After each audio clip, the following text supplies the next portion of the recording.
Insieme alla famiglia, mio papà e mia mamma hanno consentito a donarle. Io scherzosamente ci hanno detto le lenti a contatto, però almeno non è stato vano e può salvare due persone.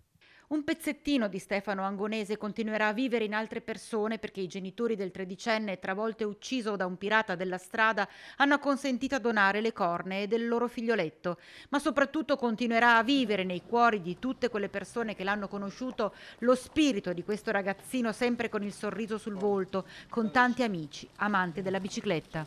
Eravamo legati nel cuore e nell'anima. Discordavamo su alcune cose, però il nostro principio era sempre uniti. Com'era Stefano? Era un ragazzo curioso, non amava proprio la scuola, però aveva la dote che se un argomento gli interessava veramente, se lo approfondiva da cima in fondo.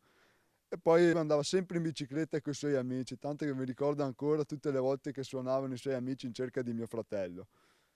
La casa era sempre piena di amici. A casa era sempre piena, facevano campo base e poi partivano, solo che ormai adesso, cioè, la sua bicicletta, sono stato l'ultimo a metterla via. Il suo futuro sarebbe stato aprire un'officina di bici. Infatti lui si smontava il freno, cambiava le marce, anche tutto da solo senza mai chiamare i genitori. Là lo stimavo per quello perché si dava sempre da fare, aveva già l'idea chiara cosa vorrebbe fare. Cosa gli vorresti dire adesso? Bocchia, io chiamavo sempre Bocchia.